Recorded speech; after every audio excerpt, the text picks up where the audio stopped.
우리는 숫자의 논리가 지배하는 세상을 살아가고 있습니다. 단체나 국가가 무엇을 결정하더라도 다수결의 원칙에 따라 결정합니다. 선거를 할 때도 다수가 선택한 자를 당선자로 뽑습니다. 즉 다수가 진리이고 다수의 선택이 바르다고 하는 소위 민주주의적 원칙을 따라 생활하는 것입니다. 그러다 보니 오늘날 가장 강력한 파워 중에 하나가 여론입니다. 그리고 그것을 뒷받침해 주는 것이 통계 자료입니다. 그러나 과연 통계적 수치라고 하는 것이 항상 옳은 것일까요? 최근에 발간된 책 중에 통계의 힘이라고 하는 책이 있습니다. 일본의 니시우치 히로무 교수가 쓴 책이라고 하는데요, 그에 보면 이런 질문 하나가 등장합니다. 이 음식을 금지해야 하는가? 라고 질문한 후에 1번, 심근경색으로 사망한 일본인의 95% 이상이 이 음식을 먹었다. 2번, 강도 살인범의 70% 이상이 범행 24시간 전에 이 음식을 먹었다. 3번, 젊은이들에게 이 음식의 섭취를 금하면 극심한 스트레스를 받는다. 이 음식이 뭘까요? 밥입니다. 정말 밥이 모든 문제의 원인일까요? 만일 이 통계 자료에 근거해서 살인 강도를 막으려면 밥을 제거해야 된다, 그렇게 결정한다면 이것만큼 어리석은 결정이 어디 있겠어요? 그러므로 통계적 수치라고 하는 것은 어느 정도의 가치는 인정이 되지만 맹신할 것은 아닙니다. 분별 없이 수치를 따라다니고 다수를 따라가는 것은 위험한 것입니다. 왜냐하면 다수의 결정이라고 항상 옳은 것은 아니기 때문입니다. 비근한 예로 최근에 캘리포니아에서 마리화나가 합법화되었습니다. 다수가 결정한 것이기 때문에 옳은 것일까요? 결코 그렇지 않습니다. 그저께 신문에도 보니까 마리화나에 취해서 91번 프리웨이를 역주행하다가 2명이 죽는 사고가 났다고 신문에 보도가 됐습니다. 머저리티가 동성애를 지지한다고 그것이 옳은 것일까요? 머저리티가 진화론을 지지한다고 그것이 진리일까요? 머저리티가 공립학교에서 성경을 퇴치하고 기도를 폐지시킨다고 해서 그것이 잘한 조치일까요? 결코 그렇지 않습니다. 모든 사람이 다 공동결의를 해도 틀린 것은 틀린 것입니다. 소수의 사람이 인정을 해도 진리는 진리인 것입니다. 숫자가 결정하는 것이 아니라 진리는 그 자체로서 진리가 되어야만 가치가 있는 것이죠. 예수님께서 체포당하셨을 때에 그 당시 윤회 최고의 의결기관인 산헤드린에서 절대 다수가 사형 결의에 동의했습니다. 예루살렘에 살고 있던 대다수의 유대인들이 예수님을 크루시파이하라, 십자가에 못 박으라고 외치며 의결을 했습니다. 많은 사람들이 외쳤기 때문에 예수님이 비진리이고 그들의 의견이 진리였나요? 결코 그렇지 않습니다. 오늘 많은 사람들이 다수라고 하는 많은 사람들이 선택하는 길은 옳다고 하는 인식을 갖고 있지만 성경은 그렇게 말하고 있지 않습니다. 오히려 좁은 길이지만 바른 길을 선택할 때에 참 진리가 있는 것입니다. 세상 사람들은 무분별하게 대중들이 가는 길을 선택하고 가기 쉬운 길을 택할지 모르지만 참 하나님 나라 사람들은 소수일지라도 진리를 선택하고 하나님의 말씀을 선택하고 믿음을 선택하는 것입니다. 우리가 이와 같이 소수일지라도 바른 쪽을 선택하고 믿음의 소신을 갖고 살아갈 때에 우리를 통해 하나님의 뜻이 집행되어지고 하나님의 나라가 이루어지는 것입니다. 우리가 사는 이 시대는 그 어느 때보다도 혼탁한 시대입니다. 하나님을 대적하는 머저리티들이 이 세상을 장악하고 있는 시대를 여러분과 제가 살아가고 있습니다. 이와 같이 혼미한 세대 가운데서 어떻게 하면 우리가 믿음의 소신을 잃지 아니하고 소수일지라도 참된 주님의 제자답게 하늘나라의 일꾼들답게 바르게 살아갈 수가 있을까요? 오늘같이 봉독한 본문에 보시면은 하나님이 구원하실 남은 자가 어떤 자인가에 대한 말씀이 오늘 본문에 기록이 되어 있습니다. 먼저 27절 말씀 보시면 또 이사야가 이스라엘에 관하여 외치되 이스라엘 자손들의 수가 비록 바다의 모래 같을지라도 남은 자만 구원을 받으리라고 했습니다. 사도 바울은 오늘 본문에서 이사야 10장 22절 23절 말씀을 인용했습니다. 아수르가 침공해 오고 북왕국 이스라엘이 멸망을 하겠지만 그들 가운데 남은 자만 구원을 얻게 될 것이다. 자, 오늘 본문에서 서로 대칭되는 컨셉이 있습니다. 바다의 모래같이 많은 이스라엘 백성, 여기에 대칭되는 것이 소수의 남은 자들이었어요. 북왕국 이스라엘은 아합 왕 이후로 바알을 숭배하는 자들이 모든 대세를 장악을 했습니다. 북왕국에 산다면 바알을 따르지 않고는 살 방법이 없었어요. 바알을 숭배하고 따르는 것이 대세였고 그것이 사회적 노음이었습니다. 그러므로 북왕국에 살면서 성공하려면 가게 앞에 바알의 간판을 붙여야 됩니다. 왕따 당하지 않고 생활하려면 바알의 옷을 입고 다녀야 하는 것입니다. 이와 같은 상황 가운데서 감히 바알의 간판을 떼어내고 여호와의 이름을 단다는 것이 쉬울까요? 이와 같은 상황에서 사회 속에 들어가서 바알의 옷이 아니라 하나님 백성의 옷을 입고 경건하게 바르게 산다는 것이 쉬운 일일까요? 결코 쉽지 않았습니다. 그래서 바다의 모래같이 무수히 많은 머저리티는 전부 다 하나님을 떠나서 바알을 숭배하고 달려갔음에도 불구하고 이 시대에 바알을 버리고 여호와를 선택했던 소수의 사람들이 있었어요. 그 중에 대표적인 인물이 엘리야라고 하는 선지자였고, 처음에는 엘리야도 인식하지 못했지만 나중에 엘리야가 알게 된 사실, 바알에게 무릎 꿇지 아니한 7,000명을 하나님이 남겨두셨다고 기록했습니다. 즉 온 세상이 다 바알을 따르고 바알을 숭배할 때에 끝까지 여호와를 향한 믿음을 버리지 않고 여호와를 향하여 나아갔던 사람들을 오늘 성경은 남은 자라고 부릅니다. 렘넌트라고 부르는 것입니다. 그러므로 이 남은 자라는 이 단어 속에는 비록 숫자는 적지만 진짜라고 하는 컨셉이 포함되어 있습니다. 비록 외형은 초라할지 모르지만 그 안에 참 생명이 살아있는 자라, 이런 의미가 담겨져 있습니다. 여러분과 제가 무수히 많은 무리 중에 한 사람으로 살아갈 것이냐, 아니면 작은 숫자일지라도 믿음의 소신을 갖고 남은 자로 살아갈 것이냐, 여러분의 결정에 따라서 여러분 삶의 방향도 달라지게 되고 삶을 통해 이루게 될 목적도 달라질 수밖에 없습니다. 여러분들은 이 땅을 살아가는 수많은 무리들처럼 그냥 무리를 따라 그것이 어떤 길로 가는지도 확인해 보지 아니한 채 세상의 조리와 흐름을 따라 살아갈 것인지, 아니면 하나님을 향하여 진리를 향하여 바로 서고 믿음의 소신 가운데 달려가는 남은 자가 될 것인지, 저는 여러분 모두가 남은 자로 사시기를 주의 이름으로 축원합니다. 세상 따라가면 망하는 것입니다. 많은 자들이 가는 길이라고 무작정 따라가게 되면 결국은 멸망의 길로 떨어지는 것입니다. 소수일지라도 하나님이 부르시는 방향을 향해서 진리의 말씀을 가슴에 안고 남은 자로 살아갈 때 우리를 통해 하나님은 하나님의 나라를 세워주시고 하나님의 거룩한 열매들을 이 땅 곳곳에 맺게 하시는 것입니다. 그러므로 하나님을 교육하는 이 마지막 시대 속에서 어떻게 하면 하나님 나라를 세울 남은 자로 살아갈 수 있을 것인가, 남은 자로 살아가는데 필요한 것이 무엇인지 오늘 본문을 통해서 함께 정리해 보려고 합니다. 오늘 같이 그 말씀 속에 보시면은 남은 자가 가지고 있는 세 가지 삶의 특징이 소개되어 있습니다. 제일 첫 번째 특징이 순전한 믿음입니다. 우리가 남은 자로 살아가려면 그냥 믿음이 아니라 순전한 믿음이 필요합니다. 제가 굳이 순전한이라고 하는 수식어를 붙인 이유가 있습니다. pure 혹은 genuine faith. 너무나 가짜가 많기 때문에, 마치 참기름 앞에 참자가 원래 진짜란 뜻인데 참기름 앞에 순참기름, 그것도 부족해서 순진짜 참기름 하는 것과 유사한 케이스예요. 너무나 가짜가 많고 페이크가 많기 때문에 그냥 믿음에서는 헷갈립니다. 순전한 믿음, 달라스 윌라드의 표현을 빌리자면 에드 벌런 크리스찬들이 너무 많은 시대, 광고 문안같이 그 모양은 굉장히 화려한데 알맹이를 들여다보면 아무것도 없는 크리스찬들, 이와 같은 무리들은 바다에 모래같이 많다고 할지라도 아무런 가치가 없기 때문에 하나님은 너희들이 순전한 믿음을 가져야 된다, 그렇게 설명하고 있습니다.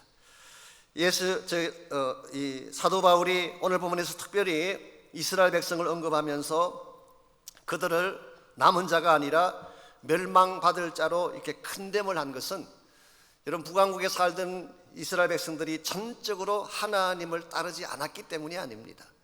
우리 성경의 기록을 보게 되면 그들도 하나님을 믿는 자들이었다고 고백을 하고 있고 필요할 때는 기도도 하고 하나님을 향한 제사도 드렸던 사람들이에요. 그런데 문제가 무엇입니까? 하나님을 향해서 믿는 자처럼 살면서도 동시에 그들의 삶의 한가운데에 바알의 제단을 만들었습니다. 아세라 목상을 만들어서 아세라 목상에게 제사를 드린 것입니다.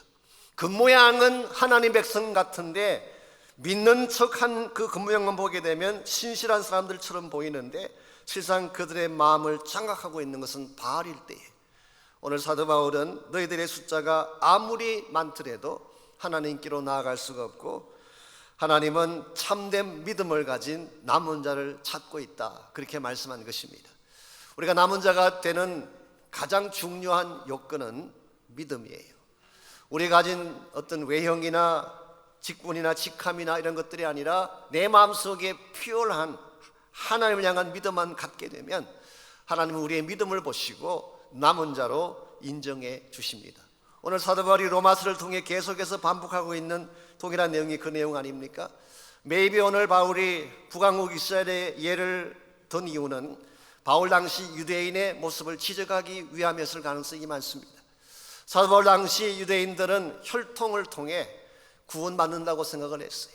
그들이 종교식에 참석을 하고 안식일마다 하나님께 나가서 제사하거나 예배 드리면 그들의 종교식 자체가 그들을 남은 자로, 구원받는 자로 만든다고 생각을 했는데 바울은 그게 아니다라고 지적을 하고 있습니다. 오늘 여러분과 저의 삶에 있어서도 가장 중요한 점검이 내 안에 참된 믿음이 있는가를 점검하는 것입니다. 그저 내가 오랫동안 교회를 다녔다, 어떤 직분을 가졌다, 이것이 아니라 하나님과 나와의 관계가 바른 관계인가. 여러분이 정직하게 여러분의 심령 속에 있는 믿음을 체크하지 아니하면, 여러분 개인적으로는 잘 믿는다고 생각했는지 모르지만 하나님의 입장에서 본다면 남은 자가 아니라 수많은 무리의 한 사람일 가능성이 있기 때문입니다. 사랑하는 성도 여러분, 이 마지막 시대에 믿음의 남은 자가 필요합니다. 온 세상에 하나님을 부인하고 떠나갈지라도, 자기의 이익을 위해 하나님의 이름을 파는 시대가 우리 앞에 도래했다고 할지라도 나는 하나님을 믿습니다. 하나님이 나의 전부입니다. Yes, I believe in Christ. 나는 그리스도를 믿는 자입니다라고 고백할 수 있는 순전한 믿음, 순수한 믿음을 가진 자들이 등장하기 시작할 때에 우리 때문에 세상은 변할 수가 있고 하나님의 나라는 전개되어 가게 되는 것입니다. 이와 같이 우리가 남은 자로 살아가려면 순전한 믿음이 필요합니다. 두 번째로 우리가 남은 자로 살아가려면 은혜의 여백이 있어야 됩니다. 즉 하나님께서 베푸시는 은혜를 알아야 된다, 그런 뜻입니다. 29절 말씀 보시면은 또다시 사도 바울은 이사야서를 인용합니다. 이번에는 1장 9절 말씀을 인용했는데요, 29절 또한 이사야가 미리 말한 바 만일 만군의 주께서 우리에게 씨를 남겨두지 아니하셨더라면 우리가 소돔과 같이 되고 고모라와 같아서리로다. 소돔과 고모라가 어떤 성이었나요? 창세기에 나오죠. 이 소돔과 고모라 성은 갈 때까지 간 최악의 타락한 도시들이었습니다. 그래서 하나님께서는 그곳에 유황불을 내려서 멸절시켰어요. 그런데 이사야는 우리도 그들과 다를 바가 없다, 그렇게 말하고 있습니다. 만약 하나님께서 공의를 가지고 심판하신다면 우리도 소돔이 멸망했던 것처럼, 고모라 성이 멸망했던 것처럼 씨도 남겨두지 아니하고 completely 심판하셨어야 된다, 그런 말이에요. 그랬는데 하나님은 다 진멸시키지 않고 씨를 남겨두셨어요. 이와 같은 것을 뭐라고 부를까요? 이것을 은혜라고 부르는 것입니다. 혹은 긍휼이라고 부르기도 합니다. 이 은혜와 긍휼은 동전의 양면과 같은 것입니다. 같은 내용인데 이 입장을 좀 다 바꾸어서 설명한 것뿐입니다. 이 긍휼이라고 하는 것은 우리가 마땅히 받아야 할 것을 받지 않는 경우에는 긍휼이라고 합니다. 죄를 지었으면 심판을 받아야 되는데, 죄를 지었으면 지옥에 가야 되는데 우리가 받아야 될 형벌을 주시지 않는 것을 긍휼이라고 말합니다. 은혜는 뭘까요? 반대의 케이스죠. 받을 자격이 되지 않는데 주시는 것이 은혜예요. 그래서 사실은 은혜나 긍휼은 동일한 내용을 의미하는 것입니다. 오늘 본문에서 하나님은 그 당시 이스라엘 백성들의 모양을 본다면, 그들이 하나님을 대적하고 범죄했던 내용을 바라본다면 소돔과 같이 고모라와 같이 컴플리틀리 멸망시켜야 마땅한데 하나님은 그렇게 하지 않고 씨를 남겨주심으로 그들에게 다시 희생할 수 있는 기회를 주신 것입니다. 이 시가 무엇인가에 대해서는 한 두 가지 정도의 다양한 다른 해석이 있습니다. 어떤 분들은 이 시를 그냥 남은 자로 해석합니다. 마치 나무를 잘라도 그루터기가 남는 것처럼.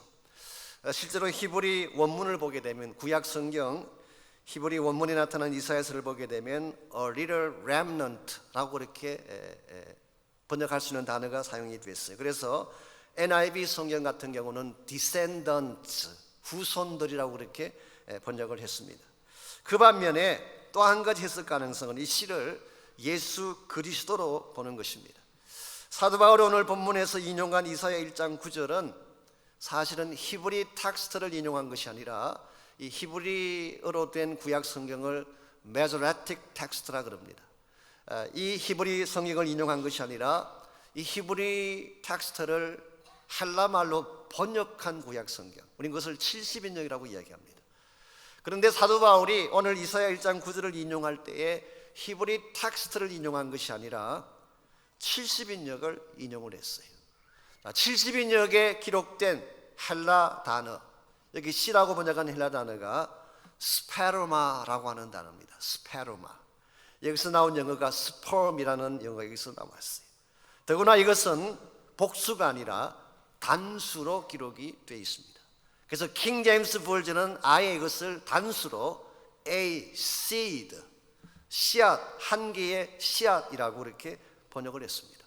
자, 그렇다면 지금 여기서 남겨두신 것은 단순하게 이스라엘의 후손들을 남겨두신 것이 아니라 이스라엘의 후손들 가운데서 우리 모두를 구원하실 생명의 씨가 되신 예수 그리스도를 남겨두셨다는 뜻으로 해석한다는 것입니다.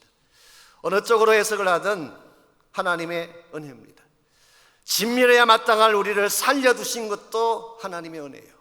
소돔과 고모라 같이 악한 우리를 구원하시기 위해 장차 유대인의 후손 가운데서 생명의 씨앗으로 예수 그리스도를 보내주시고 그로 말미암아 우리 모두가 구원을 받게 하신 것도 하나님의 은혜입니다. 어느 쪽으로 해석하든 오늘 우리가 생존할 수 있었던 가장 중요한 결정적인 이유는 은혜 때문이에요. 하나님은 우리가 행한 그대로 다 갚지 아니하시고 긍휼을 베푸시고 다시 기회를 주셔서 살 수 있는 길을 열어주시고 우리가 하나님 안에서 다시 회복될 수 있는 그와 같은 은혜를 베풀어 주신 것, 이게 오늘 여러분과 제가 여기에 설 수 있게 된 근본 이유이고 우리가 살아가게 된 이유이기도 합니다. 우리가 이와 같이 하나님의 특별한 은혜로, 하나님의 특별한 배려로 구원을 받았다면 이제 우리의 크리스찬 삶도 이와 같은 배려가 있는, 용서의 여백이 있는 이런 삶을 살아야 마땅하지 않겠습니까? 우리 가정에서 문제가 생기고 신앙 공동체에서도 여러 가지 많은 이슈들이 일어나고 갈등이 일어날 수가 있죠. 그때의 은혜의 배려가 필요해요. 제가 어느 지역에 집회를 갔더니 그 교회에 한 35년 다니신 여자 집사님 한 분이 계시는데 이분이 그 교회 차트 멤버나 마찬가지예요. 굉장히 오래되신 여자 집사님이십니다. 그런데 한 번은 목사님과 같이 신방을 갔는데 병원 신방을 갔습니다. 그 병실에 누워있는 환자에게 목사님이 욥에 대한 이야기를 말씀해 주셨어요.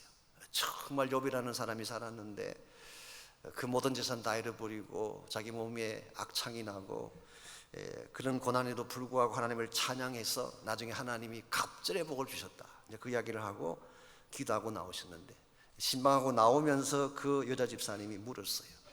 목사님, 욥기라고 하는 그 책은 어느 책방 가면 살 수 있냐고. 그때 만일에 이 집사 헛다락 꾸면 이 한마디 하면 끝나는 거예요. 목사님 그렇게 말씀하시지 않고 차츰차츰 알게 될 것입니다. 그리고 조용히 넘어가 주는 것, 이게 배려예요. 여러분께서도 주변에 보게 되면 지적하고 싶은 게 많잖아요. 따지고 싶은 게 많잖아요. 내가 한마디 해주면 시원할 그런 케이스가 많잖아요. 그러나 그렇게 하지 않는 것을 은혜라고 말합니다. 그게 긍휼이에요. 그래서 우리가 참으로 하나님 나라의 남은 자로 살아가기를 원한다면 믿음도 순전해야 되지만 은혜도 베풀 수가 있어야 돼요. 마지막 세 번째로 필요한 것이 영성의 선택을 바로 하는 것입니다. 영성의 선택. 우리가 하나님 안에서 남은 대로 살아가려면 하나님이 준비하신 길이 무엇인지를 잘 알고 그 길을 선택할 수 있어야 됩니다. 오늘날 많은 사람들이 하나님이 주신 길은 외면하고 자신의 길만 고집하려고 하기 때문에 남은 자가 되지 못하고 멸망받는 자로 살아가는 것입니다. 오늘 말씀 30절에서 32절까지를 보시면 유대인들이 택했던 길이 나옵니다.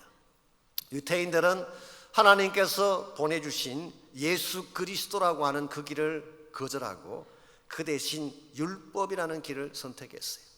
하나님께서 의를 향해 갈 수 있는 유일한 길인 예수님을 보내주셨는데 이 유대인들은 예수님은 리젝트하고 자기들의 노력으로 의롭게 되기 위해서 율법의 길을 선택한 것입니다. 그 결과 어떻게 됐을까요? 율법의 길도 지키지 못하고 그들의 삶은 오히려 그리스도에게 부딪히기만 하는 멸망받는 자의 삶이 되었다고 오늘 성경은 밝히고 있습니다. 32절 보시면 어찌 그러하냐 이는 그들이 믿음을 의지하지 않고 행위를 의지함이라 부딪힐 돌에 부딪혔느니라. 기록된 바 보라 내가 걸림돌과 그치는 바위를 시온에 두노니 그를 믿는 자는 부끄러움을 당하지 아니하리라 함과 같으니라. 하나님이 보내신 예수 그리스도를 리젝트한 것을 반석에 부딪힌 케이스라고 말하고 있습니다. 구약 성경에 보게 되면 이 오실 메시아를 두 가지 모습으로 표현하고 있습니다. 이사야 8장 14절에 보면은 그 예수님을 거치는 돌 혹은 거치는 바위로 스탬블링 블락으로 그렇게 표현을 했어요.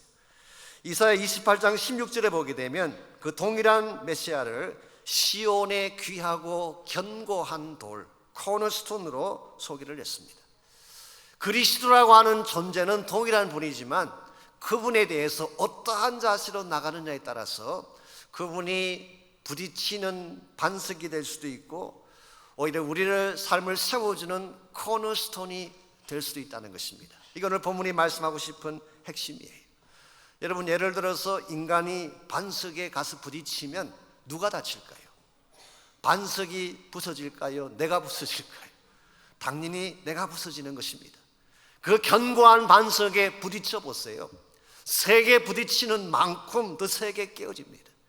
오늘 하나님을 알지 못하는 자들이 그렇게 살고 있다는 뜻이에요.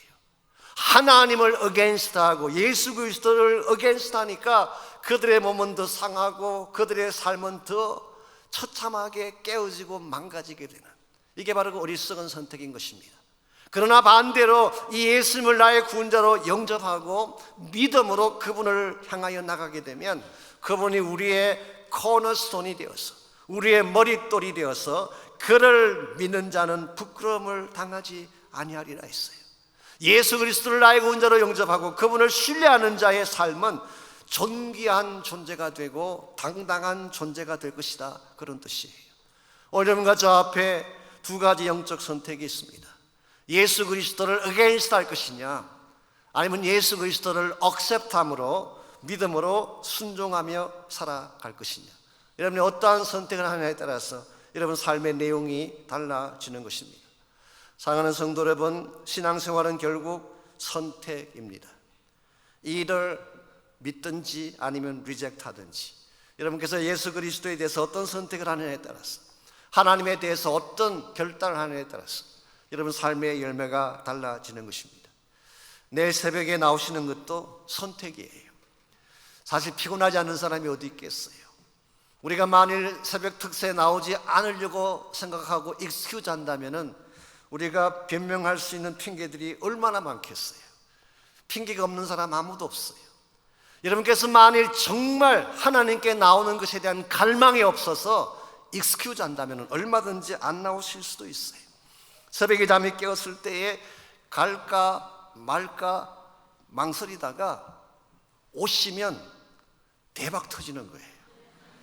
피곤하지만 잠을 깨서 주의 예전에 나오게 되면 지금까지 경험 못했던 새로운 능력을 체험하게 되는 것입니다.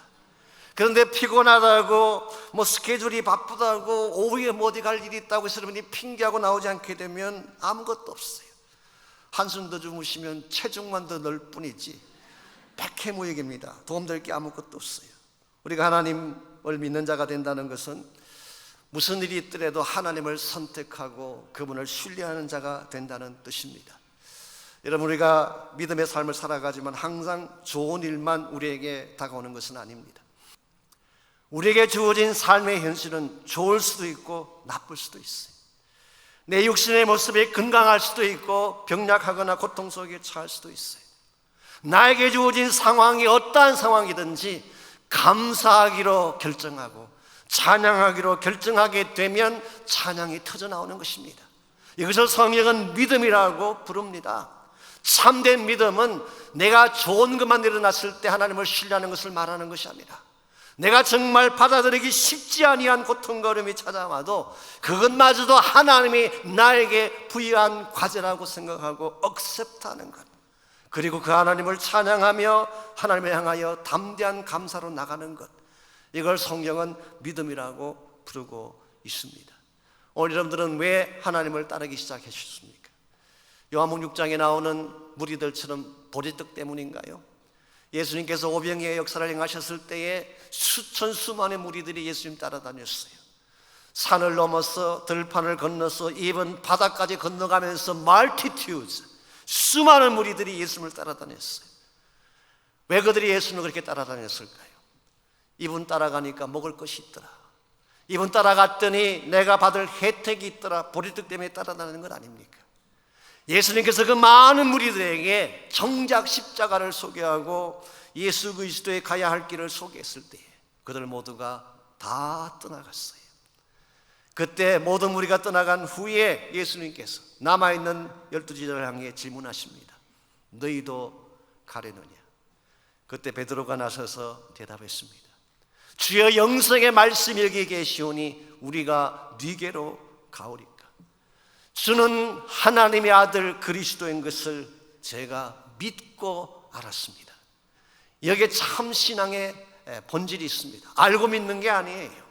믿었더니 알게 된 것입니다. 예수 그리스도가 하나님의 아들이라는 것을 믿고 순종했더니 알게 된 것입니다. 오늘 수많은 사람들이 교회를 다닙니다. 수많은 사람들이 그리스도인이라는 이름 하에 하나님을 섬긴다고 말을 하지만 과연 내 삶에 불이익이 찾아오고 고난이 찾아왔을 때에 그러한 고난에도 불구하고 주님을 따를 수 있을까요? 우리가 만일 나의 고난과 빼앗김에도 불구하고 주님을 따르는 자가 된다면 우리 남은 자가 되는 것입니다. 오늘 하나님의 교회에 남은 자들이 필요합니다. 모든 자들이 다 외면하고 떠나버려도 그늘진 곳에 들어가서 사랑으로 섬기고 수고할 남은 자들이 필요합니다. 모든 사람들이 자신의 목적을 위해서 세상을 향해 나아갈지라도 복음 들고 땅끝까지 나아갈 복음의 남은 자들이 필요합니다. 모든 사람들이 하나님을 향한 기도를 스탑하고 생활에 분주하게 뛰어다닐 때에 제단 뿔을 부여잡고 눈물로 기도할 기도의 남은 자가 필요합니다. 마치 이 땅의 황무함이 나의 탓인 것처럼, 마치 한국교회의 아픔이 나 때문인 것처럼 제단을 끌어안고 통곡하며 눈물로 기도할 남은 자들이 필요합니다. 이런 사람들이 있을 때에 교회가 교회다워질 수가 있고 하나님의 나라가 다시 세워질 수가 있습니다. 오늘 수많은 사람들이 편한 길을 선택하고 나에게 유익한 길을 선택하는 이 마지막 때에 오늘 하나님은 남은 자를 찾고 계십니다. remnant, 끝까지 믿음을 붙잡고 진리를 붙잡고 예수 그리스도의 부르심에 순종하며 나아갈 수 있는 남은 자. 여러분, 그런 자가 되시지 않겠습니까?